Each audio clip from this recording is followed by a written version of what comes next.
doon kita nakita. Tapos hinanap mo, yun nga, pinahanap yung mga kapatid mo, magulang mo. So yun na yung nag-umpisa ang aming unang kita namin ni Sir Paul, ni tatay ay una muna kami ni Sir Paul. Tayo no, mga March, March 11 na lang po. 11 ka dito pumunta. Siguro nasa mga first week din kami.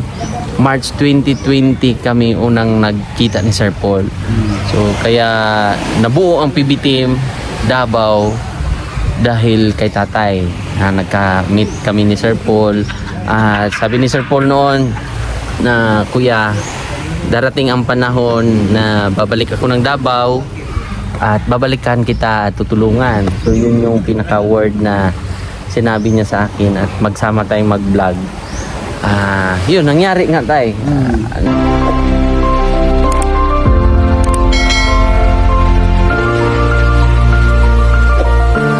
So yan, good morning po mga kababayan. At alam nyo na kung sino ang nagmamaniho nito. Isang napaka-expert at napakagaling na driver.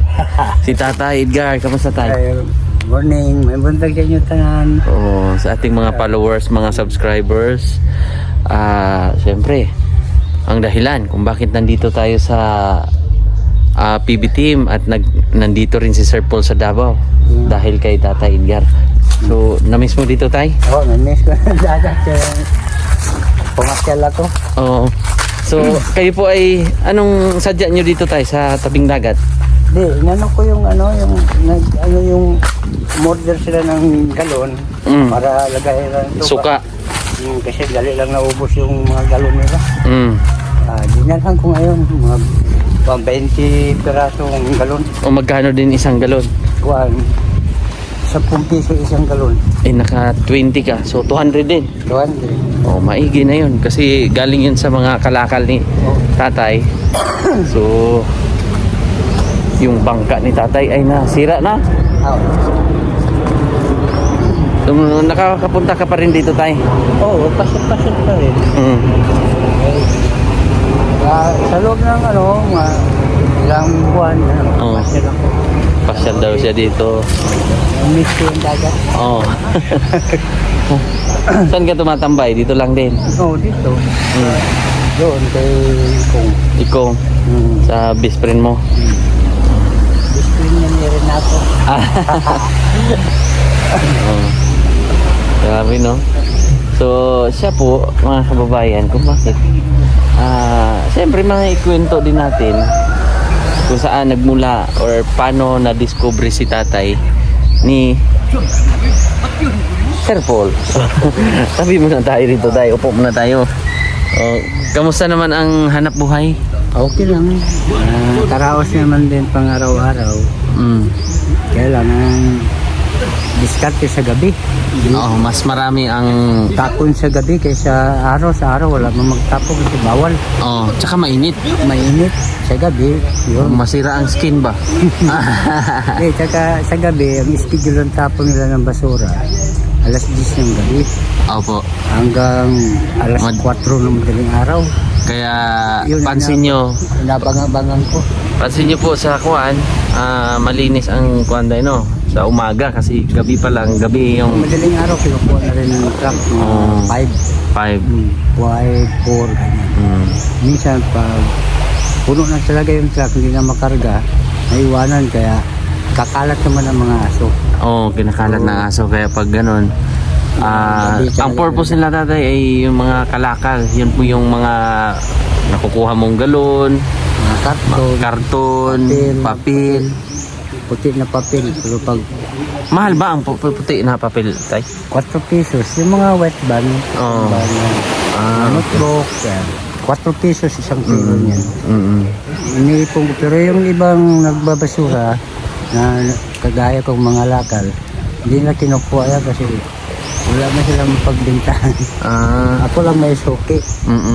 So ito, tay, syempre sa mga viewers natin na sobrang tagal na rin at bago sa ating channel, si Tatay Edgar po talaga ang dahilan kung bakit kami nagkakilala ni Sir Paul.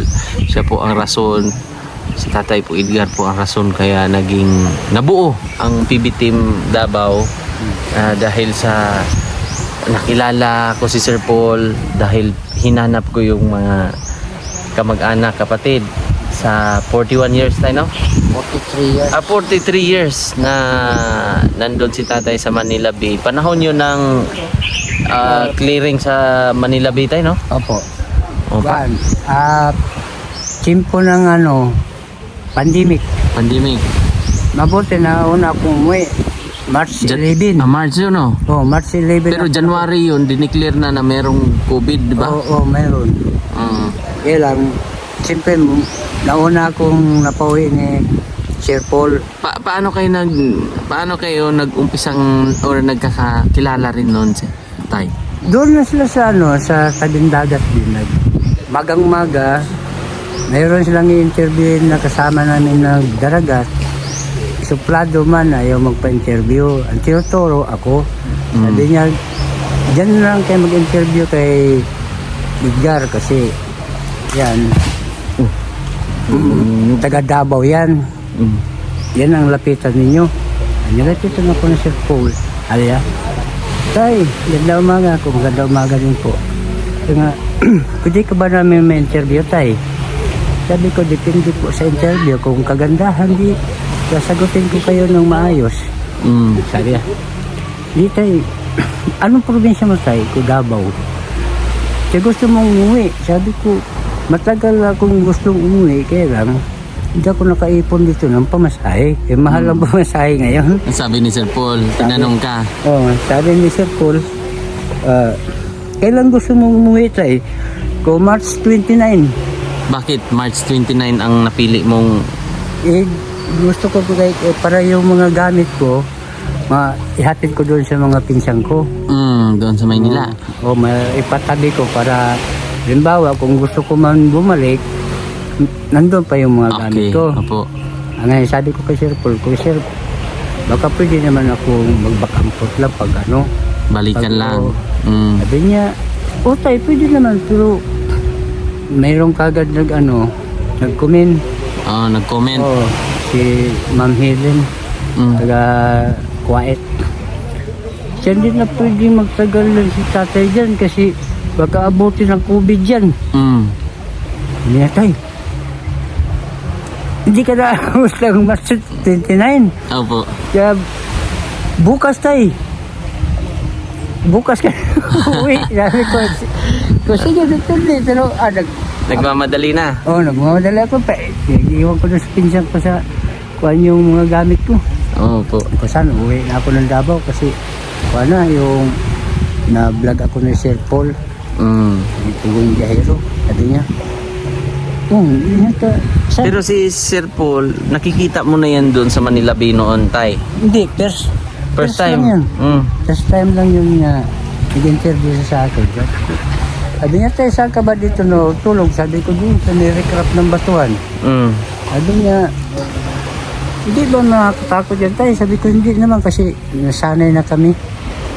Hindi lang naman kay ako lang isa dyan na natutulog. Marami rin kami na kanya-kanya kami, dyan, kung baga sa kwarto, apartment, kanya-kanya kami apartment. Kanya-kanya kayong parang bahay or subdivision, kuan? Kondo. Puro naman. Marami, ibig sabihin nun, marami kayo doon, Tay? Marami. Huwag kami magdaragat, 18 piraso. Ang dami nyo. Tawag sa amin, mga batang Sulbibida Boys.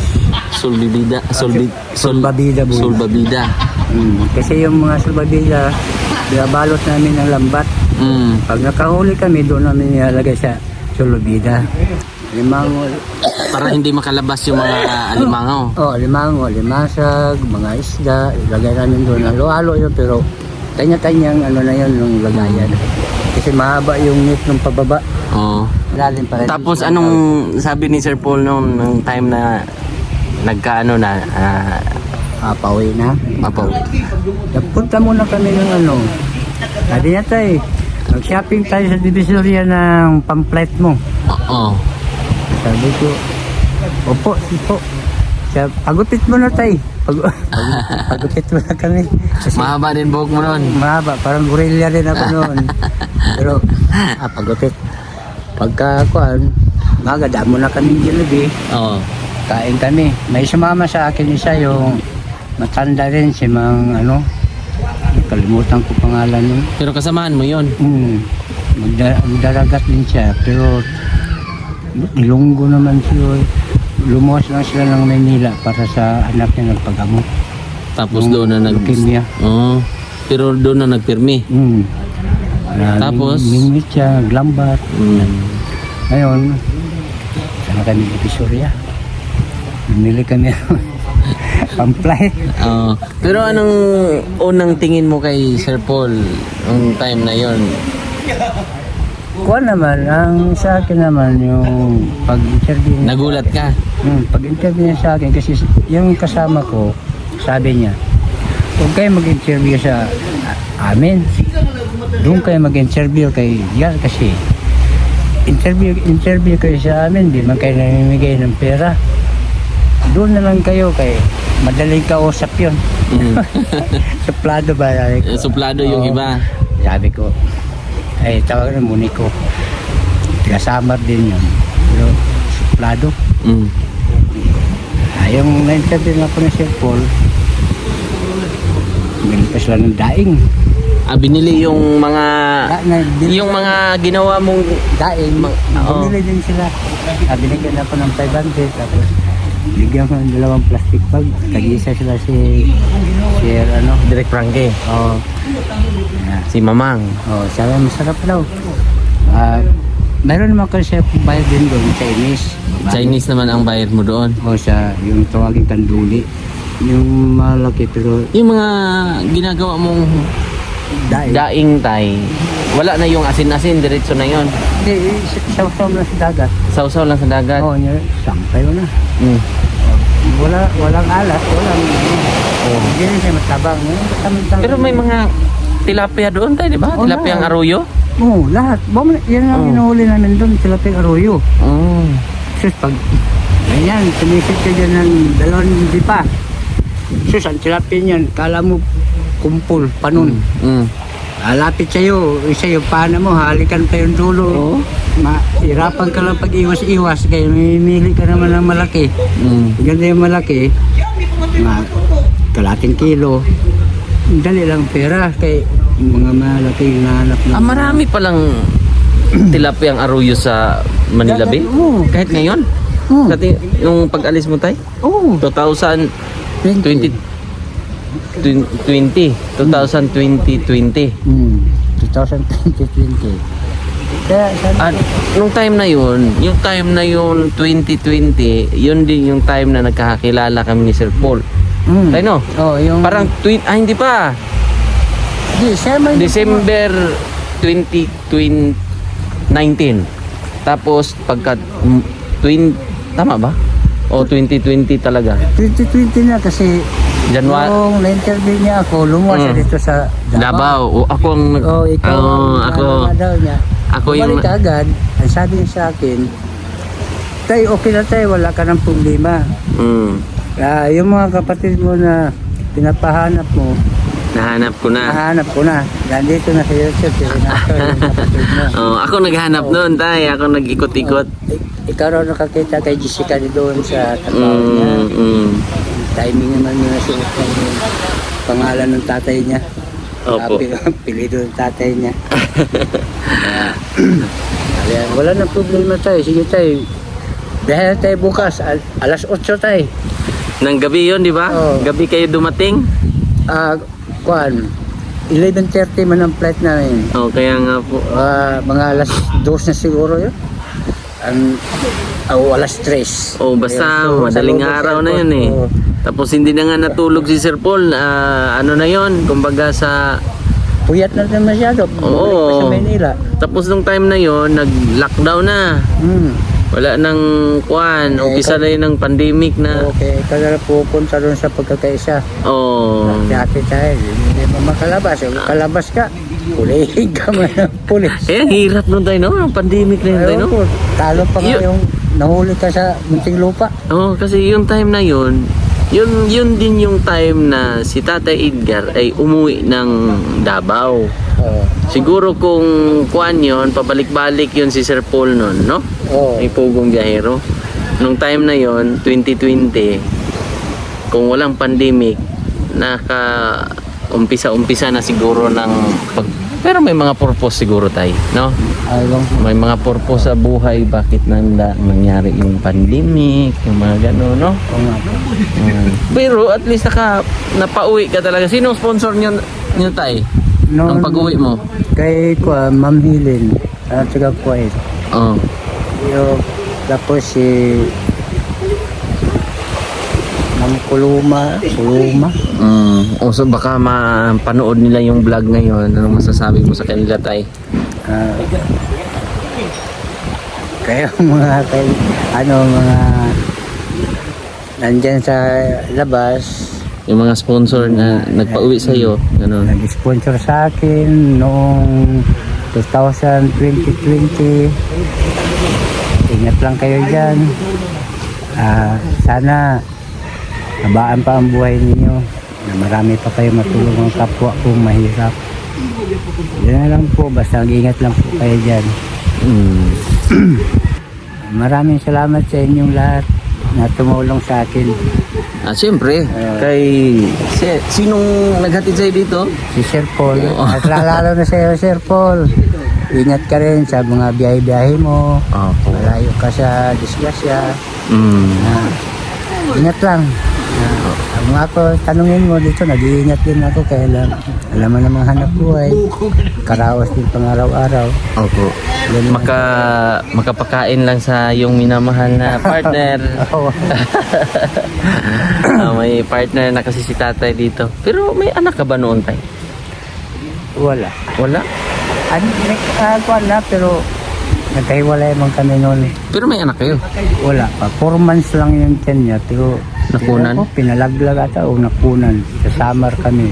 Sa Calbayo. Tama no, napunta ka pala sa Samar. Oo, Samar. Oo. Sila Renato nga nag-atid sa akin. Tapos makalimutin man din si Renato. Talaga kasi nila, na-missing na talaga ako. Opo. Sumakay kasi ako agad ng Barko? Inter-island na Lansa? Muruami. Pang-Muruami. Yung pangisda? Oo, pangisda. Saan galing? Galing ng Calbayo. Samar. Inter-island. Taga Burias yung may-ari. Taga Burias Island. Oo. Tapos lahat ng mga lugar na may mga humbasan, ibig sabihin ng humbasan, mahunasan sa dyan sa tawad. Yung mga laot na parang takot. Oo, yan. Ano? Ganda ng spot namin ni tatay ngayon.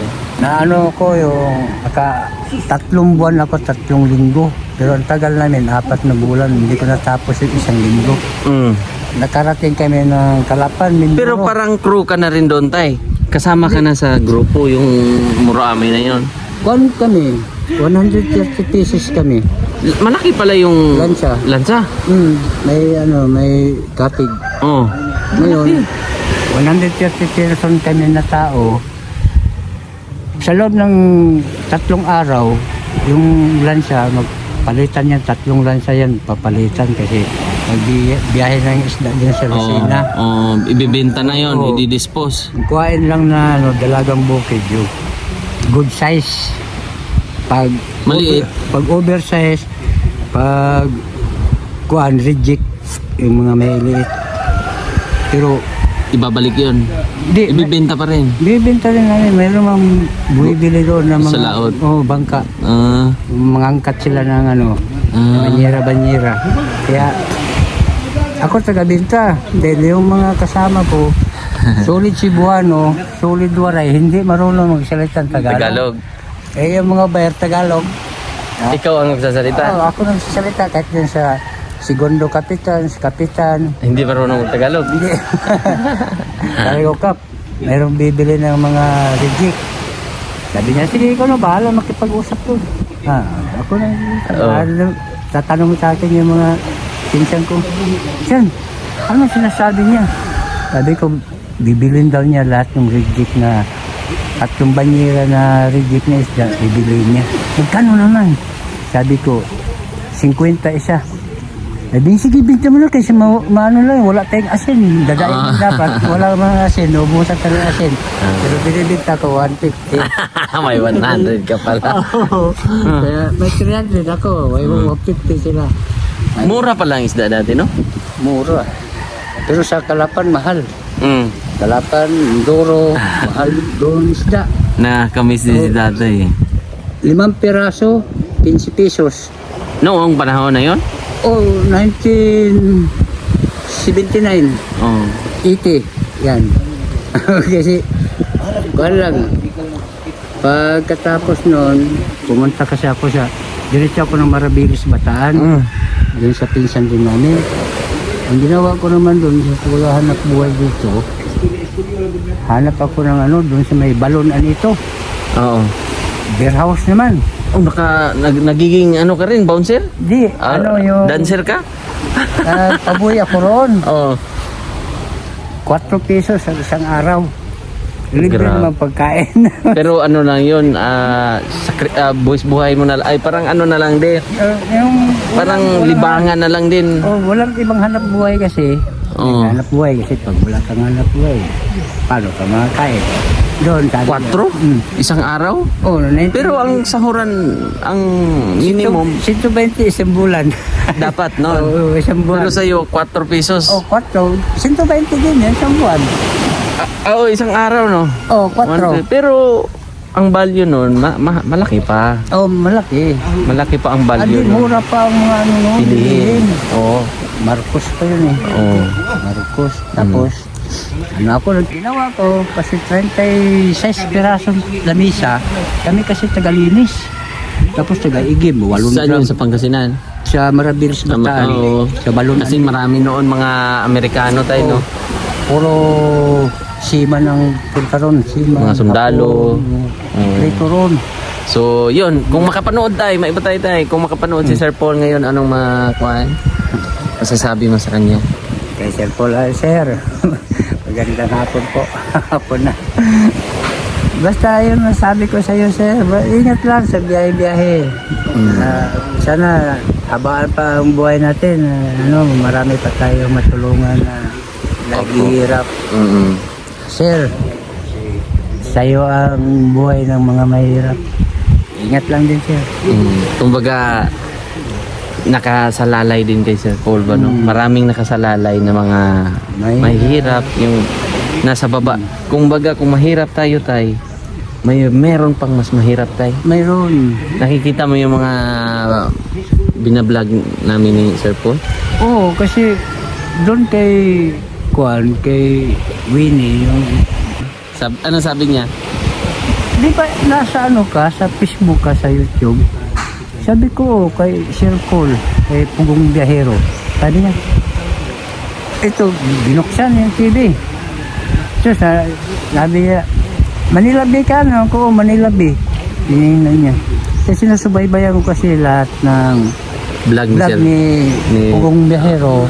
Sinusubaybayan ko. Sabi ko, ganun kaya, kita niya, sabi niya, kita mo, kasi recraft sa batuan. Umiiyak ka, vlog ka niya. Sabi ko kasi yun, napaiyak ako siyempre sa tagal ng panahon, hindi ko nakita magulang ko, kung ano na nangyari. Mga kapatid. Kapatid ko, yun pala, sa 14 piraso kami, 6 na lang ang natira. Tapos ang lalayo pa ng mga tira ng mga kapatid ko. Mayroon sa Oriental, mayroon dito sa Takurong. Layo, no? Oo, tapos Sultan Kudarat. Sultan Kudarat niya sa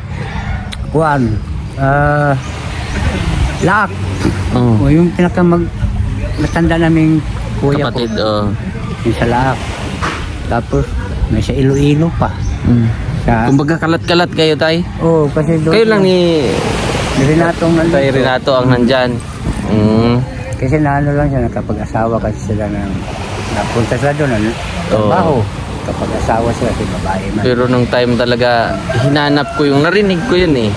Kasi dati, siyempre, taga-subaybay ako ng mga balita noon tayo sa mga ginagawa ng mga development sa Maynila, yung mga ginagawang yung clearing operation doon sa Manila Bay ba, yung project dati ng Kay Duterte. Tatay Digong. So, Mana, yun, lagi ako nanonood. Doon kita nakita. Tapos hinanap mo, yun nga, pinahanap yung mga kapatid mo, magulang mo. So yun na yung nag-umpisa ang aming unang kita namin ni Sir Paul, ni Tatay ay una muna kami ni Sir Paul. Tayo no, mga March, March 11 na lang po. 11 ka dito pumunta. Siguro nasa mga first week din kami. March 2020 kami unang nagkita ni Sir Paul. So kaya nabuo ang PB team Davao dahil kay Tatay. Nagka-meet kami ni Sir Paul. Sabi ni Sir Paul noon na, kuya, darating ang panahon na babalik ako ng Davao at babalikan kita, tutulungan. So yun yung pinaka-word na sinabi niya sa akin at magsama tayong mag-vlog. Yun, nangyari nga tayo.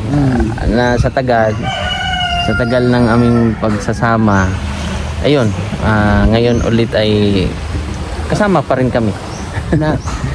Kasi lahat ng vlog ni Sir Paul, doon ako, araw-araw ako nagdoon nanonood. Kaya sabi nga ni Winnie, tay, pati ako nadamay sa pangalan tayo. Sabi ko, sige, nagbablog. Tayo, ito na kuhan lang tayo, pang bigas lang yan tayo, ha? Ay, okay, salamat.